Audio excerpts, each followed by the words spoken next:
Durablement Vôtre, l'entretien quotidien avec des femmes et des hommes de Lorraine et d'ailleurs, engagés dans une démarche de développement durable dans la sphère écologique, économique ou sociale. Lorsque parfois leur action se situe à l'intersection des trois sphères, elle ou il nous ouvre alors la voie d'un autre monde possible, vivant, viable et vivable.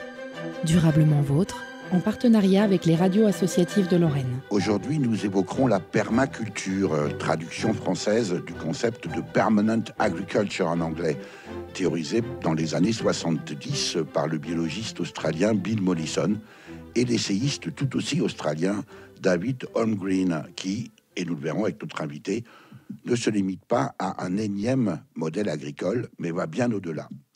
Comme tous les mois, nous sommes au Gai Luron, café culturel à Saussure-sur-Montslot, dans les Vosges, pour une émission en public, et je vous le prouve.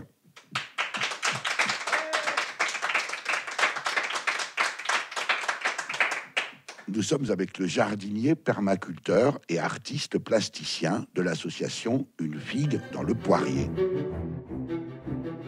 Éric Mutschler, Durablement Vôtre. Lilian Didier, bonjour. Bonjour. Lilian Didier, je vous mets au défi de nous définir en moins d'une minute la permaculture dans toutes ses dimensions. Permaculture dans toutes ses dimensions. Là, vous perdez des secondes.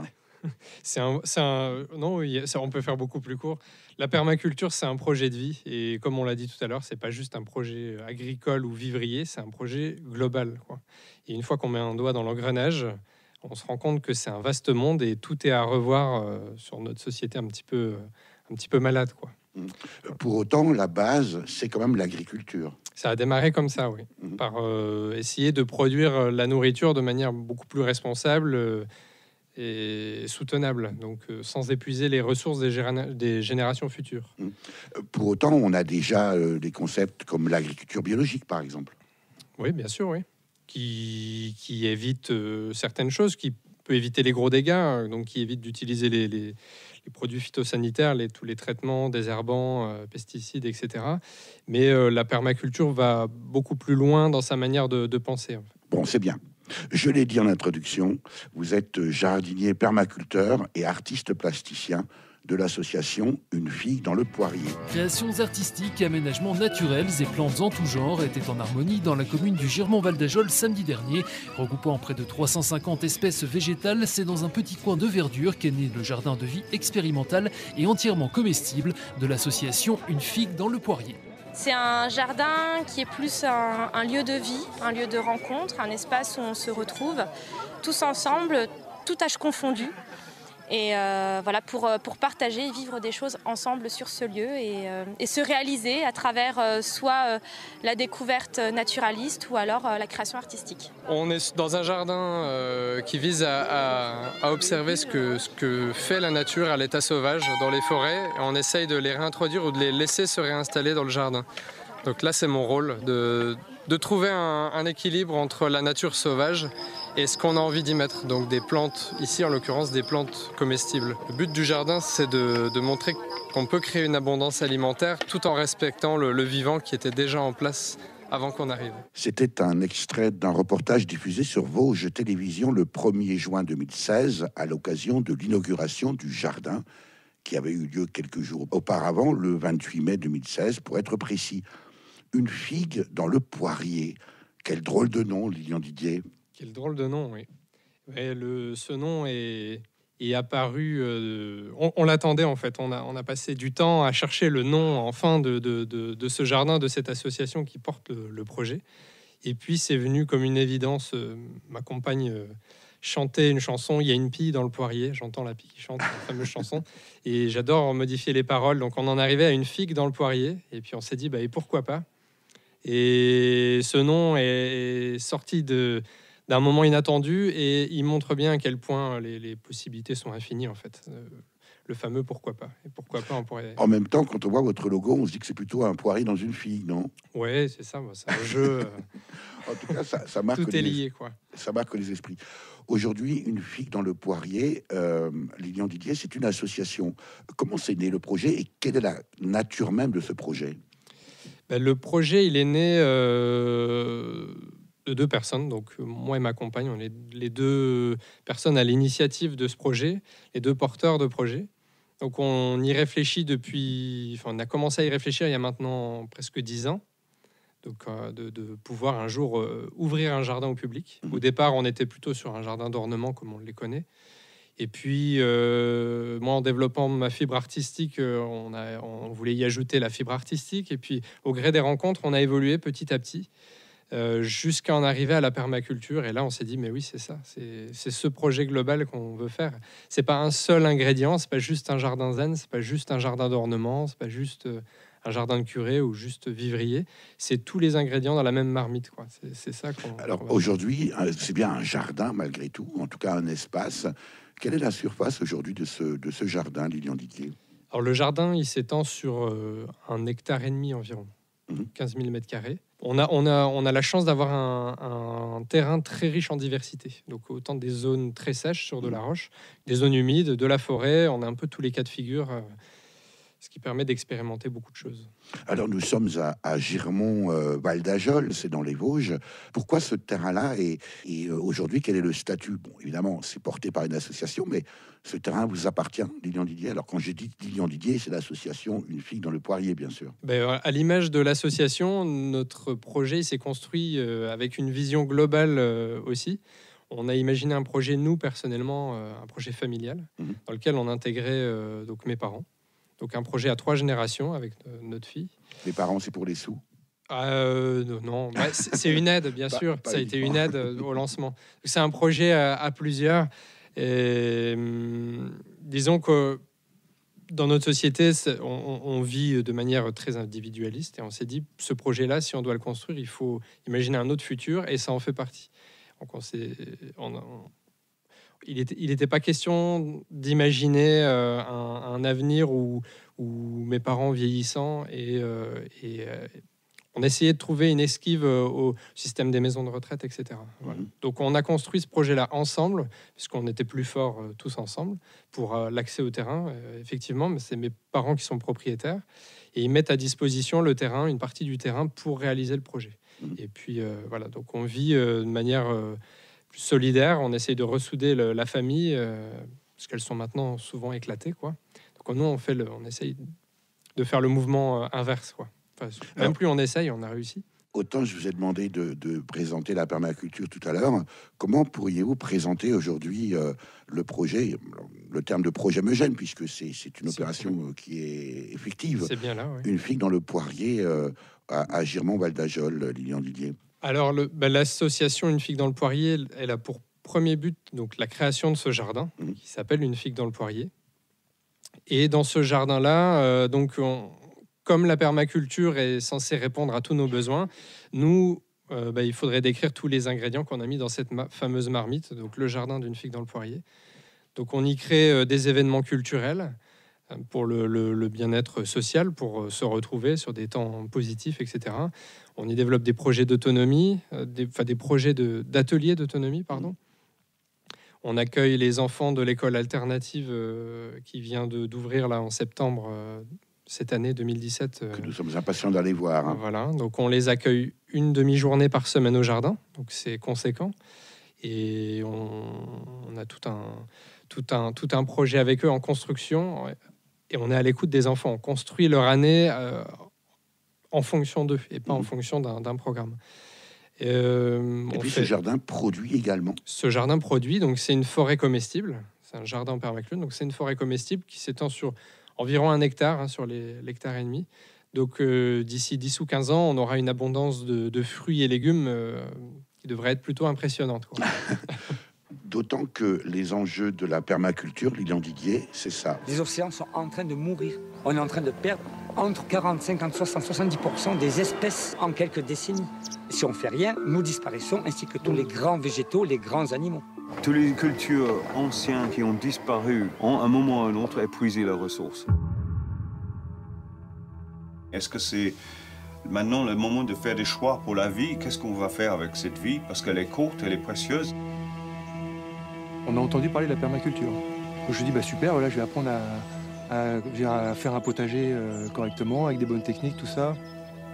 Et puis au bout d'un ou deux jours, je me suis rendu compte que c'était un projet de vie qui est complètement différent. La permaculture, ce n'est pas qu'un mode de production agricole. C'est ce que dit le dernier témoin que l'on vient d'entendre dans cet extrait de la bande-annonce du film L'éveil de la permaculture, réalisé par Adrien Belay et sorti en salle le 19 avril 2017. Pourquoi notre société dite moderne en est arrivée à la permaculture, Lilian Didier? Mais pour ça, il faudrait remonter. Remontons. On peut remonter loin sur l'histoire de l'homme.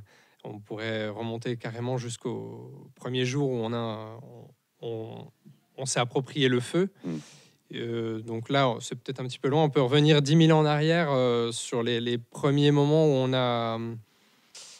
on s'est approprié on a domestiqué le végétal, et on a domestiqué tout le monde animal aussi. C'est la naissance du les plantes. néolithique. Voilà. Et c'est à partir de là où il y a eu un gros tournant pour notre histoire, en fait. À partir de là, tout s'est accéléré. Notre pseudo-évolution. Donc, qui dit domestication des plantes dit être dépendant de ces plantes-là. Donc, des modes de culture qui ne sont plus respectueux. On ne vit plus de la cueillette et de ce que offre la nature en abondance. Donc, à partir de là, il y a tout un dérèglement qui peut être observé jusqu'à arriver à notre société moderne, industrielle, de surabondance de consommation, quoi. Donc là, si on fait le point, on le voit bien sur les événements climatiques, même tous les diagnostics qui ont été faits. D'ici peu de temps, on en arrivera à la fin du pétrole. Donc il faut imaginer autre chose. Et donc dans les années 60, c'était déjà évoqué. Et Bill Mollison a inventé les prémices de cette fameuse permaculture. En même temps, Lilian Didier, la pratique agricole a aussi diversifié des variétés. Par exemple, selon la FAO, le Fonds mondial de l'agriculture, les semences paysannes, ça représente 7000 espèces. Et au total, 2 100 000 variétés. Ça, c'est notre patrimoine jusqu'à présent, depuis la naissance du Néolithique. Aujourd'hui, seules 12 espèces végétales assurent les 3/4 de notre alimentation mondiale. C'est dire aussi l'appauvrissement qu'on retrouve aussi sur les races. Nous sommes ici dans les Vosges. La fameuse vache de race vosgienne a failli disparaître. Elle a été sauvée grâce à l'implication de quelques éleveurs, mais c'est comme toutes les races et comme toutes les variétés, très adaptée au terroir. Et ce que vous nous expliquez, Lilian Didier, c'est qu'aujourd'hui, par une standardisation, on assiste à une forme d'effondrement de cette diversité variétale et spécifique. C'est tout à fait ça. Donc d'un côté, il faut se réapproprier ces fameuses semences paysannes, semences fertiles qu'on peut reproduire soi-même. Donc là, on a une multitude d'associations qui naissent, des lieux d'échange, etc., pour pouvoir les avoir et puis retrouver une autonomie alimentaire. Mais d'un autre côté, il y a aussi tout l'apprentissage de la connaissance des plantes sauvages qui, elles, poussent seules. Les semences paysannes ont beau être beaucoup plus résistantes que les fameux hybrides F1, etc. Donc on connaît bien. Les plantes sauvages sont beaucoup plus résistantes encore, quoi. Elles ont une capacité de se reproduire seules, de se ressemer seules et de coloniser les espaces où il y en a besoin, en fait. Lilian Didier, est-ce que au jardin, une fille dans le poirier, on ne vous fait pas souvent la remarque que finalement c'est un retour en arrière que vous prenez? Je suis certain que vous avez déjà entendu cette remarque. Quelquefois. Très souvent, donc. Oui, c'est un grand pas en avant, tout en s'inspirant de ce qui s'est fait en arrière, en fait. Donc, se réapproprier des connaissances anciennes, des savoir-faire, des savoirs et des savoir-faire des peuples premiers, mais pas que. Si on remonte de 2 ou 3 générations en arrière, il y avait déjà des savoir-faire qui étaient énormes. Donc il faut trouver les personnes témoins pour les connaître. Dans notre projet, mon père en fait partie. Il a le souvenir de son enfance à 1000 mètres d'altitude dans les Vosges, sur une ferme quasi autonome. Et il y a plein de choses qu'on retrouve en fait dans la permaculture qui se faisaient spontanément, quoi. Donc non, c'est un pas en avant. Bien sûr. Pour autant, est-ce que précisément la génération de nos parents, peut-être même de nos grands-parents, ont assisté à cette évolution sans s'en apercevoir? Moi-même, je suis très attaché aux vergers, par exemple, aux variétés anciennes de fruits, notamment de pommes. Et dans le jardin, dans le potager de mon grand-père, dans le verger de mon grand-père, il y avait 10, 12 variétés de pommes. Ces vergers disparaissent, évidemment, parce qu'en général, ils sont autour des ceintures de village, et quand le village grandit, les vergers disparaissent. Et avec eux, toutes les variétés, sans que nos générations s'en aperçoivent.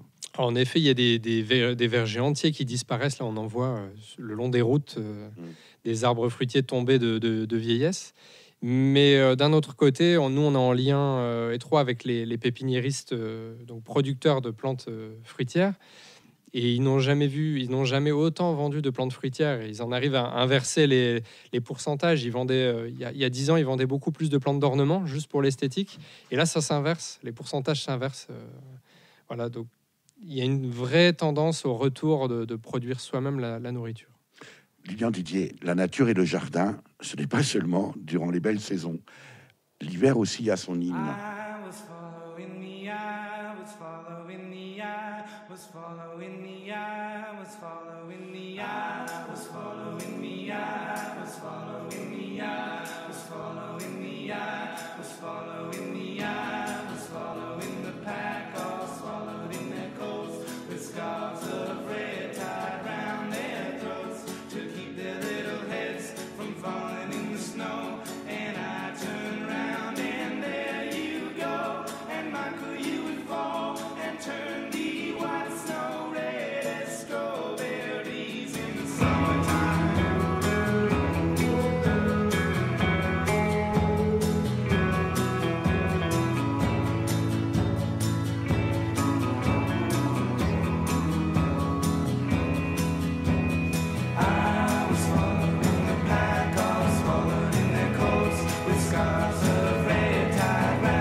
Durablement vôtre, Éric Mutschler.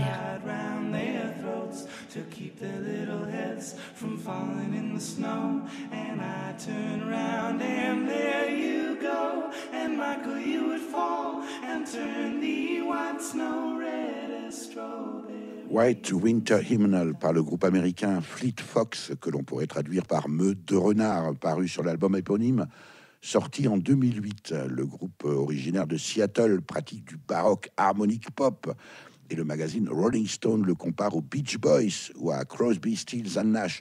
Je dis ça pour les anciens qui sont ici aussi au café culturel Le Guéluron à Saulxures-sur-Moselotte dans les Vosges, où nous sommes en public. Avec notre invité Lilian Didier, jardinier, permaculteur et artiste plasticien de l'association Une Figue dans le Poirier.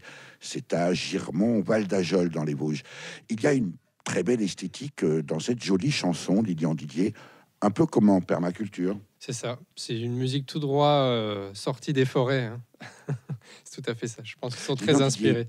En permaculture, on parle de design, ça veut dire quoi? Avant de parler design, je pourrais dire peut-être 2 mots sur la permaculture, une définition peut-être un peu plus précise.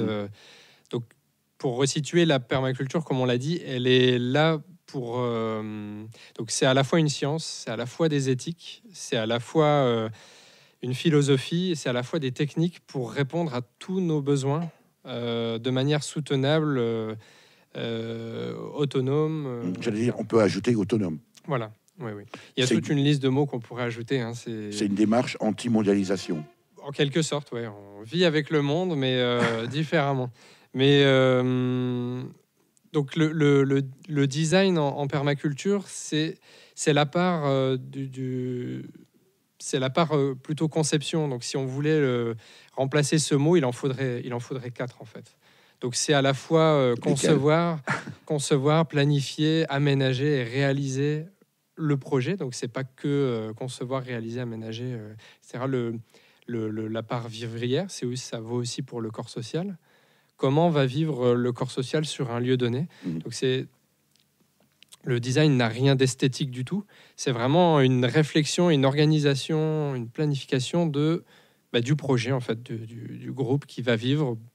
Donc ça peut être juste un groupe et son projet économique, ça peut être un projet complètement global, comment il va vivre, comment il va produire sa nourriture, le projet économique aussi, l'éducation, l'habitat, etc. Donc dans cette étape de design, il faut essayer de voir le potentiel du lieu et de faire vivre ensemble tous les éléments pour qu'un élément soit rempli par plusieurs fonctions et qu'une fonction soit rempli par plusieurs éléments.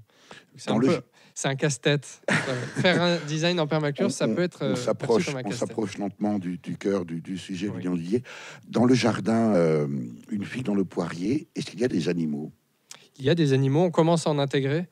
Ça fait maintenant 2 ans, là, tout juste, qu'on est arrivé. On a commencé par intégrer les grands arbres pour gagner du temps. Et on a intégré les animaux. Et justement, ces animaux-là, on essaye que ça ne soit pas juste des animaux pour des animaux, mais qu'ils aient un rôle à jouer sur le lieu. Donc, c'est un élément.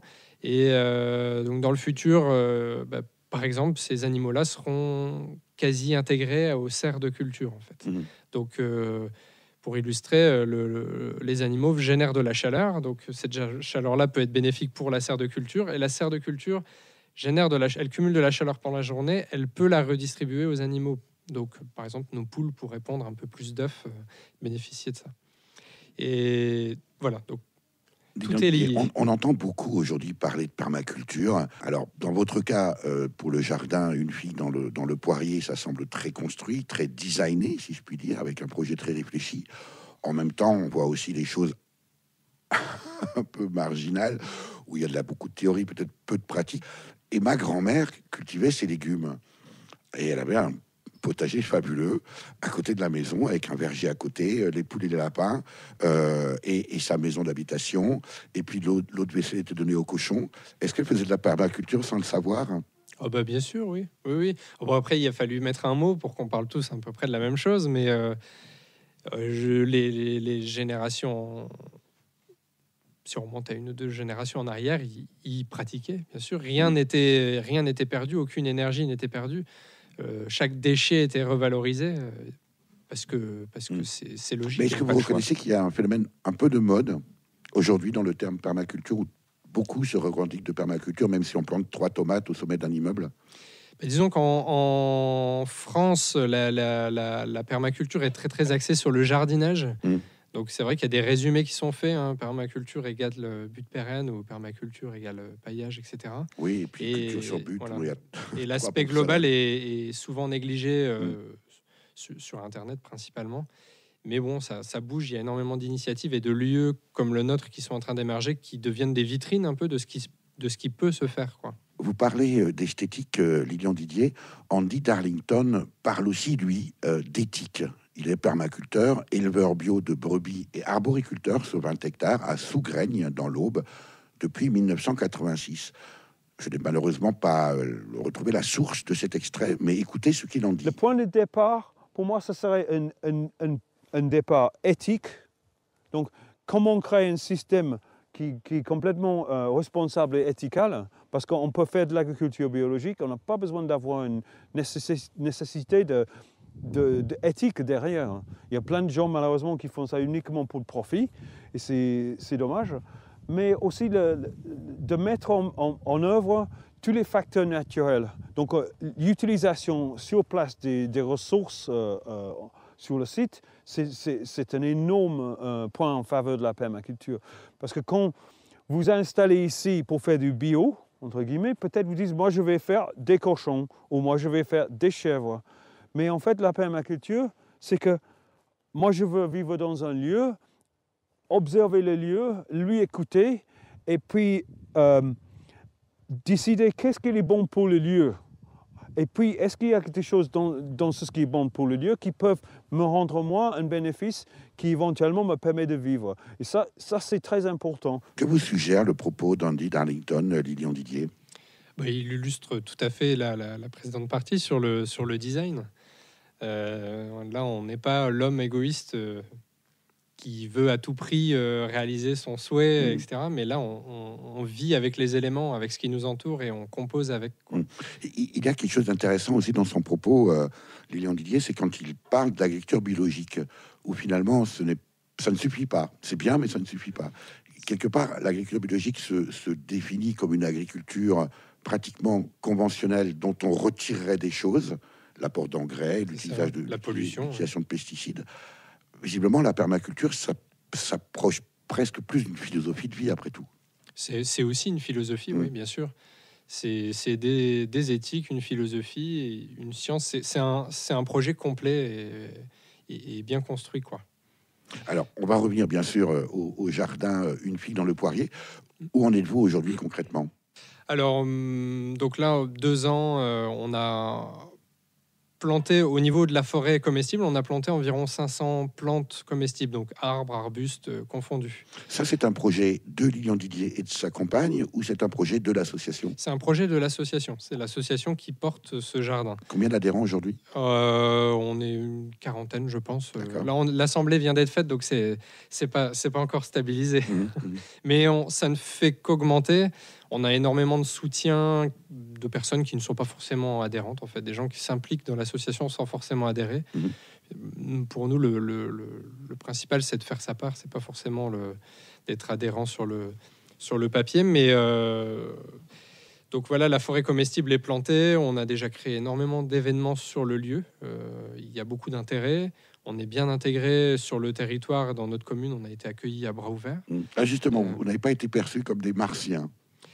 Je pense qu'aux yeux de certaines personnes, si. On a quelques retours un peu drôles, mais finalement, non. Par le hasard, on rencontre les gens et ils découvrent ce que c'est, la permaculture.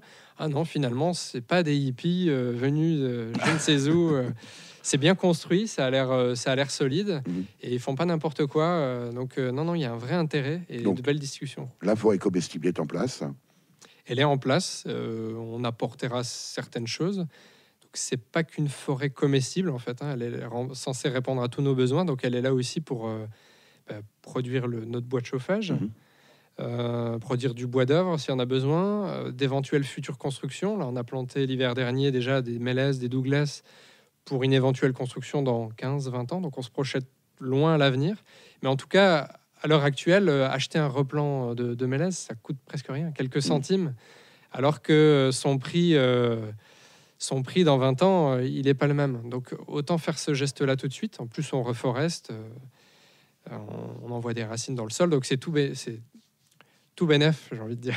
Lilian Didier, en même temps, le modèle agricole dominant aujourd'hui doit vous faire hurler, non? Oui, on marche un peu sur la tête, mais je pense qu'on en arrive à une agriculture en transition. On a des agriculteurs bio.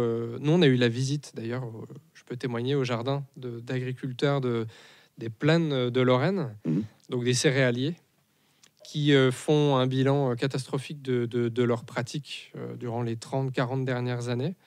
Et ils arrivent à l'âge de la retraite et ils se passionnent pour la permaculture et ils font leur jardin chez eux. Ils disent c'est fini. Maintenant, on va faire autrement. Donc ça, c'est un vieux classique. Hein. C'est l'histoire de l'éleveur de cochons qui fait de l'industriel et puis qui a son porc à côté, qui garde pour lui. Hein. Non, on en a rencontré qui ne sont pas à l'âge de la retraite, qui appliquent une vraie transition. Donc, qui ont retiré les pesticides, ou alors qu'ils les diminuent pour commencer, dans le but de les retirer. On a rencontré un agriculteur de Meuse qui a carrément supprimé les pesticides, qui cherche des alternatives pour ses semences, etc. Donc, en même temps, le glyphosate a encore quelques belles années devant lui. Oui, certainement, oui. Mais pour faire pencher la balance, ça bouge de l'autre côté, quoi. Et est-ce que, Lilian Didier, Une figue dans le poirier accueille également votre domicile personnel?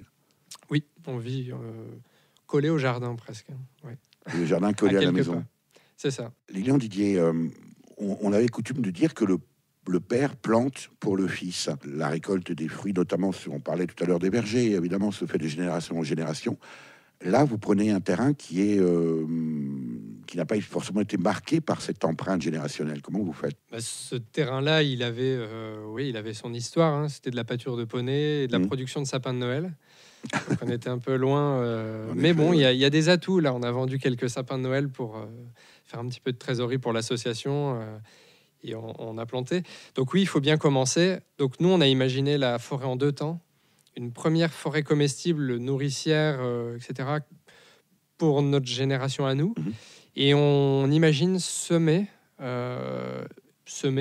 et ou greffer une forêt relais, en fait, on la nomme comme ça. Donc les arbres qui seront semés seront beaucoup plus puissants que les arbres qui ont été plantés.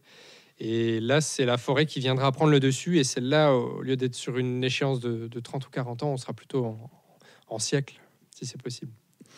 Lilian Didier, Gilbert Cardon, un des piliers de l'association Fraternité ouvrière et de son fabuleux jardin verger précisément à Mouscron, c'est en Wallonie, nous dit que tout ce que vous êtes en train de nous expliquer, eh bien c'est possible de le réaliser, c'est d'ailleurs leur cas. C'est un extrait du documentaire La jungle étroite, réalisé par Benjamin Hainaut en 2015. Quand j'étais petit, ça je me souviens, je rêvais du paradis terrestre, l'idée du paradis terrestre. Les fruits, tout ça, c'était le miel, les fruits qui coulaient, toi.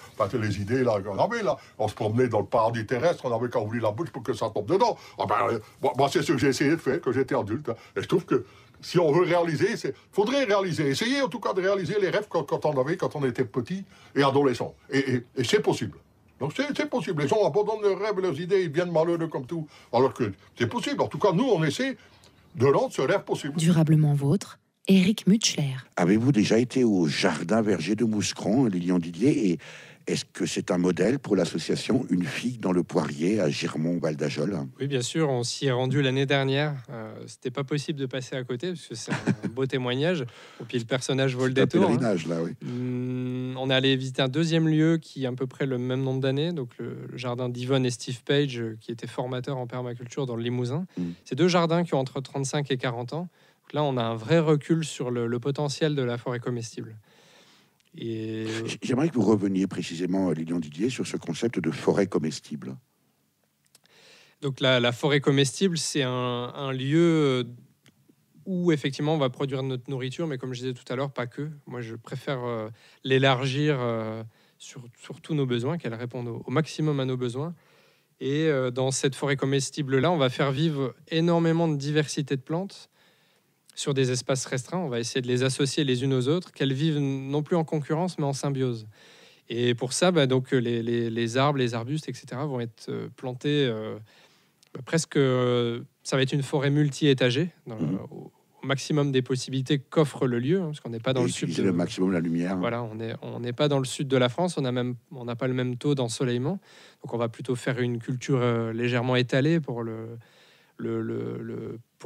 Vosges. Il ne faut pas oublier que notre première canopée, notre premier plafond de feuilles, c'est les nuages ici. Ils sont quand même présents régulièrement, mais il faut le prendre en compte. Il fait beau tous les ans dans les Vosges. Je me souviens, l'année dernière, c'était un jeudi. Mais bon, on n'a pas tout à fait les mêmes taux d'ensoleillement. C'est un jeudi. Et alors, ces arbres, Lilian Didier, ont une histoire un peu particulière puisqu'ils sont parrainés par les membres de votre association. Oui, c'est ça. Quand on a lancé le jardin... on avait le cercle proche, en fait. On était tout un noyau à l'époque à Nancy à construire ce projet-là. On faisait des réunions de travail. Et les gens nous disaient, comment on va vous soutenir ? On donnera un chèque à l'association, on veut qu'elle démarre, etc. Pas de chèque en bois, bien sûr. Non, pas de chèque en bois. C'est plus tard, ça. Mais on a imaginé un système de parrainage des arbres.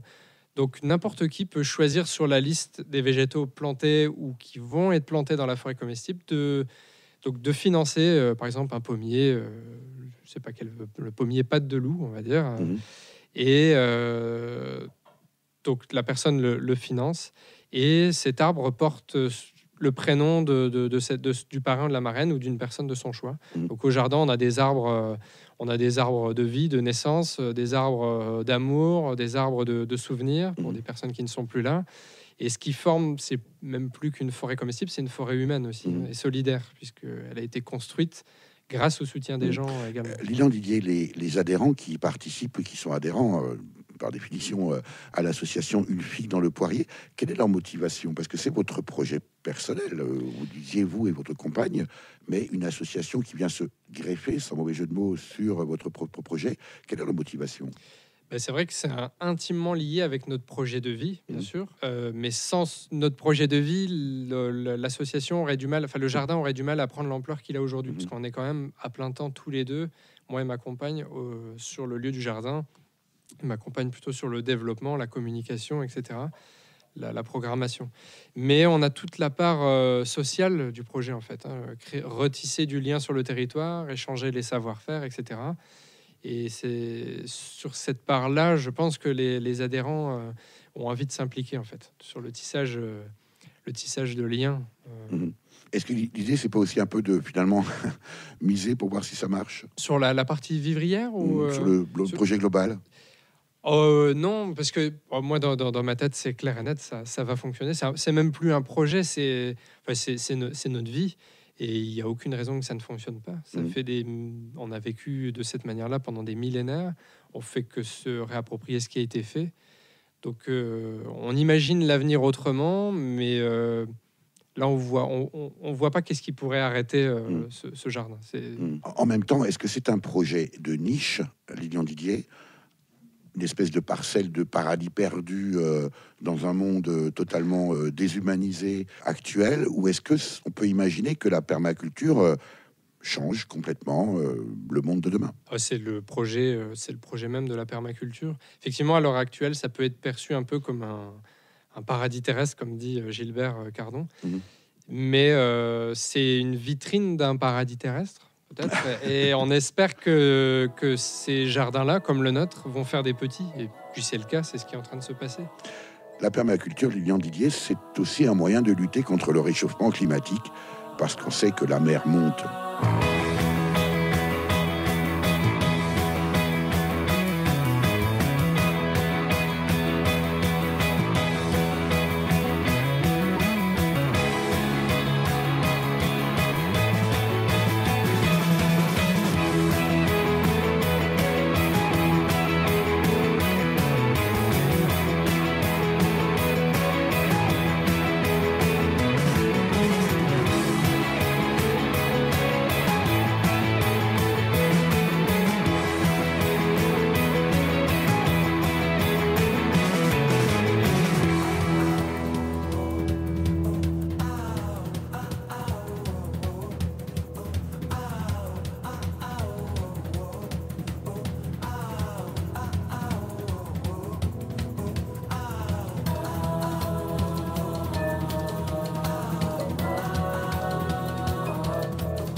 Karel Frappacan par le groupe Mermont, paru sur l'album Audiorama, sorti en 2014.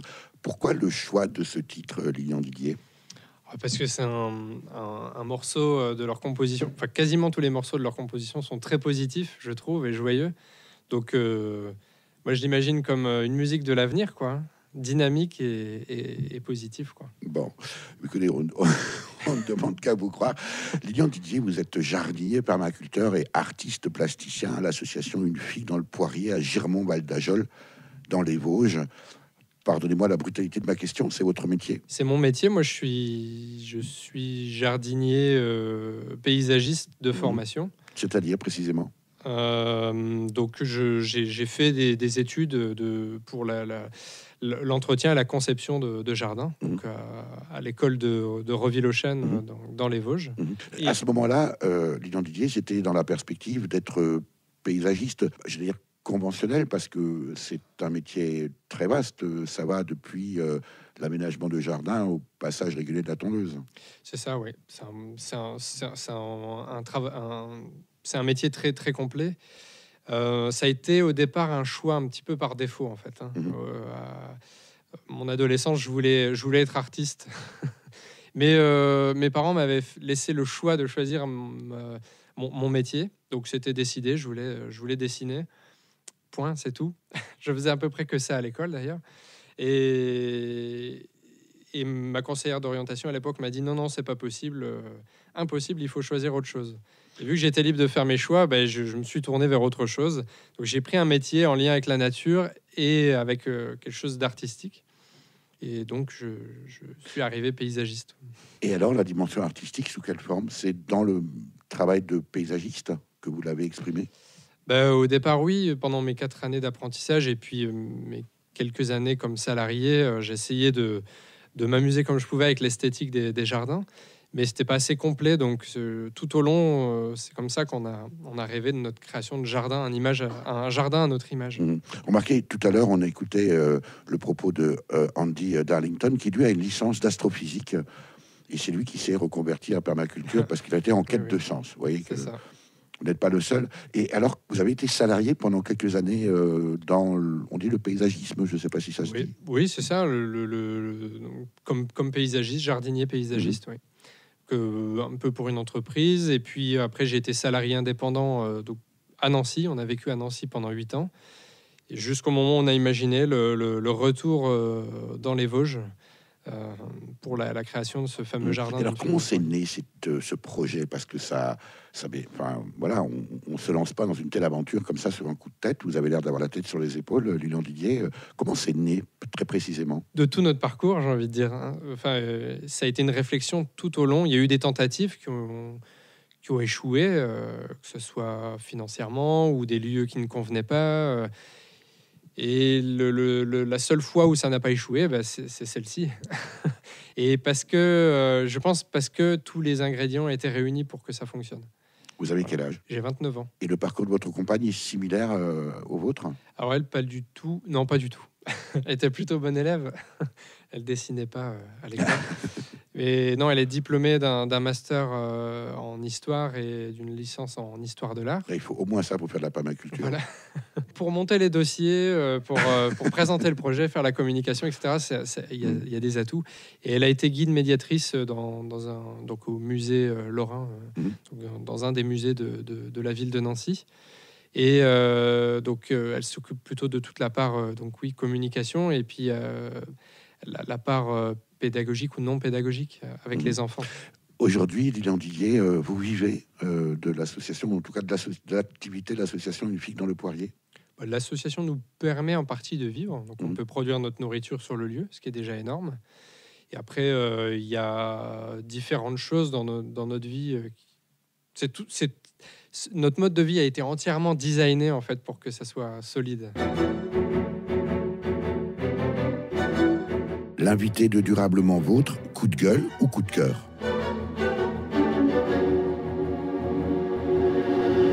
Lilian Didier, jardinier, permaculteur et artiste plasticien à l'association Une Figue dans le Poirier à Girmont-Val d'Ajol dans les Vosges. C'est le moment de votre choix. On écoute. Comment une fois demandé, des gens de tournée qui faisaient dans le végétarisme. Ils m'ont demandé d'aller faire une conférence sur ce que je mangeais, sur la nourriture. Ouais, ils ont été servis, hein. Ce que j'aimais mieux, c'était gros paquet de frites avec de la mayonnaise et des pieds de cochon et des bazars. Ah ouais. 90% de la santé, c'est le mental, hein. Le reste y suit, hein. Donc avant de devenir sectaire sur beaucoup d'affaires, mais je comprends, il y a des raisons morales quelquefois, il ne faut pas cracher dessus, mais pas jusqu'à la connerie. On a eu des groupes qui sont venus ici, ont partagé toute la nourriture, sauf les végétariens qui, eux, ne pouvaient pas manger le reste. Donc quand quelqu'un voulait prendre une tomate, il a dit non, ça c'est les tomates que nous avons cultivées, bio, je ne peux pas partager. Ben, là, ça pose des problèmes. Là. Enfin, à moi, ça pose des problèmes. Je préférais manger de la merde ensemble que du bon tout seul. Hein. Un propos on ne peut plus clair de la bouche de Gilbert Cardon, extrait du documentaire La jungle étroite, déjà cité, pour illustrer ce qui est à la fois votre coup de gueule et votre coup de cœur, Lilian Didier. Oh bah, Gilbert, c'est un coup de gueule et un coup de cœur à lui tout seul. Mais non, pour illustrer, j'ai choisi... Moi-même, je suis presque végétarien, je mange juste un peu de poisson. Mais je suis entièrement d'accord avec lui. C'est symbole de l'importance de la part sociale dans un projet. C'est-à-dire qu'on a beau avoir tous les plus beaux légumes du monde, tout ce qu'on veut, pas de pesticides, etc. S'il n'y a pas le lien social... le projet il s'écroule. Et c'est comme ça qu'on voit énormément de projets d'habitat collectif, de villages, d'habitat participatif, etc., qui s'écroulent juste parce que le corps social a mal été designé, justement. Vous pouvez penser au fait que, Lilian Didier, la gastronomie à la française est classée patrimoine mondial de l'humanité, mais ce ne sont pas les recettes qui sont protégées, c'est l'art de la table, c'est l'art de manger ensemble, finalement, que l'UNESCO a souhaité protéger. C'est le principal, quoi, hein. Le côté convivial.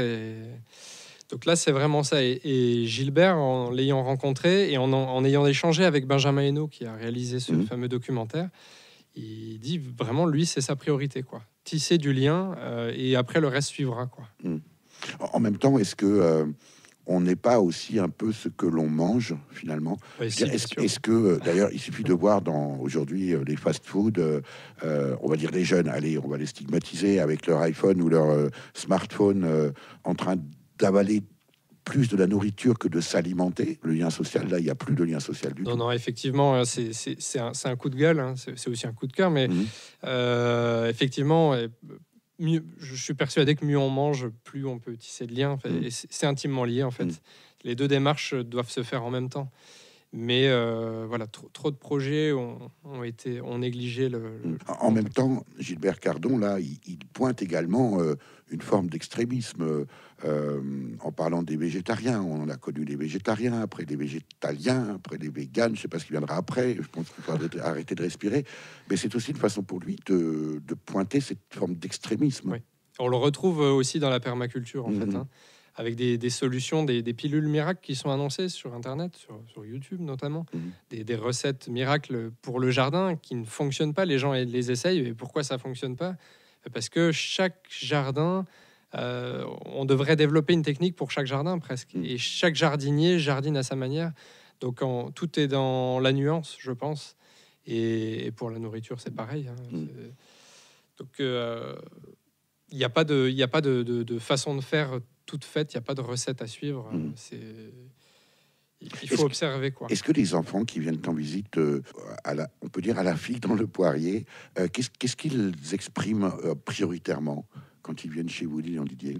Si je prends les enfants des jeunes pousses, donc de l'école du village, eux, on leur a laissé un morceau de terrain où ils sont libres d'expérimenter ce qu'ils veulent expérimenter. C'est leur jardin. Et la première chose qu'ils ont fait à la première séance, c'est nous, on veut faire notre maison, on veut faire notre cabane. Donc on a commencé à imaginer quelle cabane. On les responsabilise. Vous voulez faire une cabane, mais à quoi elle va ressembler? On est arrivé sur le tipi. Alors pour faire un tipi, il faut du bois. Et puis petit à petit, on a allé repérer des bois, des arbres dans la forêt. On les a marqués ensemble, on les a abattus ensemble, écorcés, etc. Là, le tipi est debout. Et donc, ils commencent à imaginer, c'est la période hivernale, donc ils font d'autres choses, mais voilà, la priorité, c'était la maison. C'est symbolique, on s'implante. Tout à l'heure, on évoquait la disparition des vergers et le fait surtout qu'on ne s'en rende pas compte. Aujourd'hui, Lilian Didier, il faut des éducateurs à l'environnement pour reconnecter les enfants à la nature. Est-ce que là aussi, on n'a pas vu partir ce lien avec la nature dont on dépend évidemment. Et après, on s'étonne de la pollution, de la dégradation et de l'effondrement de la biodiversité. Finalement, on a complètement coupé ce lien avec la nature et l'environnement. Bah, je pense qu'il en faut, oui, bien sûr. Mais, enfin, oui et non, en fait. Hein, c'est un... Il en faut pour des enfants qui ont été coupés, justement, oui, qui ont été coupés de ce lien à la nature, mais un enfant né dans un milieu plutôt équilibré, encore proche de la nature, le lien, il se fait tout seul, en fait. S'il est là, on le laisse se faire, il est énorme. On peut le constater. Vous parliez tout à l'heure de vitrine du paradis terrestre, une figue dans le poirier, Lilian Didier. Comment vous voyez la suite du monde? Je ne parle pas de votre monde, je parle de la planète. Est-ce que vous êtes plutôt confiant ou plutôt pessimiste? Peut-être que dans mes propos depuis tout à l'heure, je paraissais optimiste, mais il y a des jours avec et des jours sans, quoi. En voyant un peu l'état du monde tel qu'il est, ça donne envie de pleurer, quoi. Mais en même temps, il y a tellement de belles initiatives pour contrebalancer, je sais pas sur quel pied danser. Merci Lilian Didier pour cet entretien. Merci à vous. Je rappelle que vous êtes jardinier, permaculteur et artiste plasticien de l'association Une Figue dans le Poirier. C'est à Girmont-Val d'Ajol, dans les Vosges.